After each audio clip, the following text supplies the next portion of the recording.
Hello everyone, I am a truck maintainer. আর generally আমি ইউনিটে কাজ করি, মানে গ্যাংয়ে। কিন্তু কিম্যানের অ্যাবসেন্সে আমাকে কিম্যান যাওয়া লাগে। এটাই সিস্টেম যে কিম্যান যদি না থাকে, তার অ্যাবসেন্সে যে মোস্ট সিনিয়র আছে তারপর তাকে কিম্যান যাওয়া লাগবে। তো সেই হিসেবে এখানে আমি কিম্যান যাচ্ছি কিছুদিন ধরে, কারণ কিম্যান নেই। আর এখন আমি তোমাদের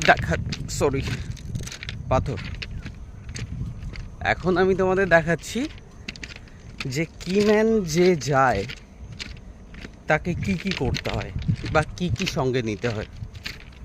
লাইক দেখো, এই যে একটা হ্যামার, এটা হাতুড়, মানে হাতুড়ি বলো বা হ্যামার বলো, যা বলো বলো। আর একটা স্প্যানার মিন ওই তোমার নাট বোল্ট খোলার যেটা হয় না, সেটা। আর এই যে পিঠে একটা ব্যাগ আছে, ব্যাগটা দেখতে পাচ্ছ, ব্যাগের ওজন হবে মিনিমাম 15 কেজি। আর এই এত ওজন নিয়ে তোমাকে 10 কিলোমিটার মতো যাওয়া আসা করতে হবে রোজ, মানে 5 কিলোমিটার যাওয়া আর 5 কিলোমিটার আসা। আর এই লাইন যতটা এরিয়া হয়, মানে যতদূর যেতে হবে, তার মধ্যে যতগুলো ক্লিপ আছে, ক্লিপ কি বলো তো, তোমায় দেখাচ্ছি, দাঁড়াও।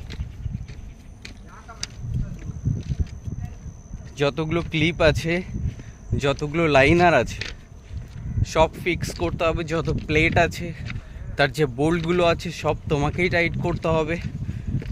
কিম্যানের কাজ হলো পুরো লাইনটা সকালবেলা গিয়ে পুরো লাইনটাকে ভালো করে চেক করা, যাতে লাইনে কোনো ফল্ট আছে কি না, ট্রাকে কোথাও ক্রাক আছে কি না, এই সবগুলো চেক করতে হয়।